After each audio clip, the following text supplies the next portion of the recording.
Hello everyone, hope all of you are doing very well. Welcome to another new video of mine. Here I'm going to give you critical understanding of the poem Drawn at Puri by Jayanta Mahapatra. This poem by Jayanta Mahapatra is a modern poem in Indian writing in English. Here the poet is raising basically four issues. One is the concept of irony, and number two is the concept of religion, rather the falsity of religion, and third of all, he talks about the meaning of sacrality. Fourth is the ideas of modern poetry per se. So one by one, I'll be talking about all these four ideas, four major aspects in the entire piece. So let's see. He talks about the concept of irony. First of all, Dawn at Puri, the very title of the poem is very ironical, because whenever we are talking about the idea of experiencing dawn in a religious place, we always imagine a very peaceful, a very promising, calm, quiet morning. But surprisingly, Puri being one of the famous Hindu shrines, here the poet describes the arrival of dawn in such a beautiful place with all the negative connotations. For example, he describes the human skull um, uh, just there on the sand, and also he talks about all the crows that are cawing together. So the crows and the human skull both are very negative associations, both carry the associations with death and destruction. And here the poem begins with a very negative interpretation of a sacred holy place. Now next he gives us another bleak picture of life, as he represents a group of widows who are wearing white saris, and they were in a long queue. They are ready to enter the great temple of Puri. Suddenly, their white sari is symbolic, because white is the uh, particular association which has the meaning of renunciation from life. So all the widows are basically living the life of a renunciate, as Hinduism dictated them after the demise of their husbands. They need to live life like a celibate. So they are not enjoying life, all the beauties, colors, and all the promises of life. Everything is out of their reach, and as a result they are performing their morning ritual so that they can visit the great lord in the morning. So when they are waiting to enter the great shrine, here their eyes are not filled with the peace and happiness that religion can provide. Rather, their eyes are filled with emptiness. Their austere eyes. He mentions the phrase, their austere eyes. So their loss of faith in religion is beautifully enlisted here. Now they're following the religion which is not giving them any solace, any hope for moksha or liberation. Rather, they are following the religion in a very mechanical, ritualistic fashion, as if it is the necessary to live. And when you are following the ritual, it has no meaning to offer you. So the ironical meaning is very prominent here. At the same time, the irony is enhanced in the concluding part of the entire poem, when he talks about he is uh, he is expressing his mother's last wish to be cremated here. But very ironically, he has explored in front of us what religiosity and sacrality mean in the holy shrine, where basically life is devoid of all the beautiful meaning, beautiful associations of promise, hope, and rejuvenation. So Puri, being a Hindu shrine, here people believe you will achieve liberation, you will achieve calmness of mind. But surprisingly, the holy place is replete with all the modern images of dirt, filth, pessimism, and loss of hope. So, as a result, nothing happens here. Nothing has become an operative term in the entire poem. And when we are reading the entire lines, we can understand Jayant Mahapatra somehow is giving us the idea of T.S. Eliottian understanding of modernity, where Eliot again talks about how life is devoid of meaning and hope in the modern situation. So we understand irony has always been an integral part of modern poetry.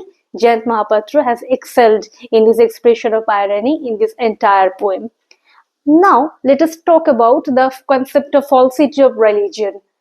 Jayant Mahapatra very powerfully uses irony in order to expose the falsity of religion. First of all, the entire poem is talking about the sacred Hindu shrine, but he again and again uh, mentions the difficulty of finding sacrality in a sacred place. So he is questioning what is the idea of sacrality, what is the idea of sacred place if you are unable to feel bliss or happiness or mental peace after being there. So the question of religion and its falsity both remain at the core of the entire writing, and he is questioning what is the understanding of religion a modern man can have.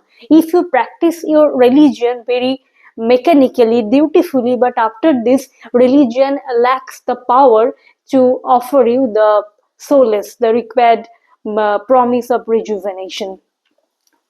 Now, let me talk about the next important issue in the entire piece which we can find here. Here he talks about the very detailed features of modern poetry. First of all, the entire poem is written in the modernist genre, and he beautifully talks about the prosaic quality of modern life.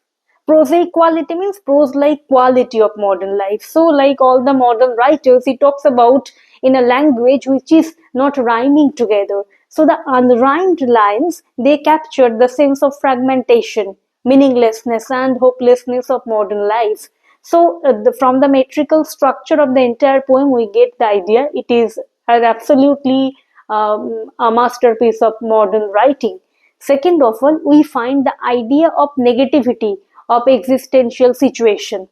He describes life with all its difficulties, filth, dirt, squalor, etc. So these are all very important features of modernity, and he describes it in a very beautiful manner, in a very realistic manner. Now, the third important feature that we find in the poem is that he talks about how he can focus on the hopeless situation of the widows who are basically near the shrine to perform their morning ritual. But to them, religion has always become a ritual.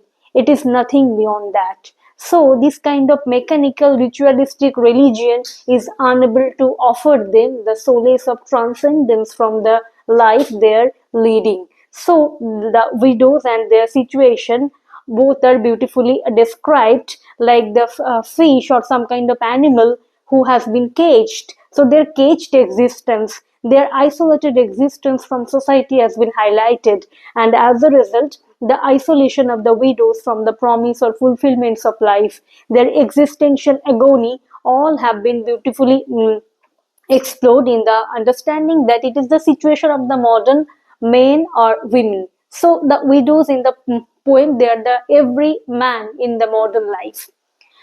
Now, the last important idea that we can get from this entire poem is that the poet again and again is focusing on the ironical situation of modern life where life lacks meaning. At the same time, he talks about the Sisyphean existence.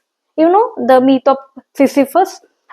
We find in absurd drama the myth of Sisyphus. Sisyphus was a Greek mythical character, and he was punished by the god for his wrong act, and as a result, he was supposed to roll up a big stone on top of a mountain, and when the big stone is rolling down again, he needs to roll it up. So Sisyphean task means a very meaningless mechanical task. So here he is describing the lives of the modern men or women with particular reference to the widows who are waiting to enter the great shrine, and their existence is like the Sisyphean existence. It lacks meaning. Every morning is bringing for them a very mechanical, routinized version of life. So life lacks meaning.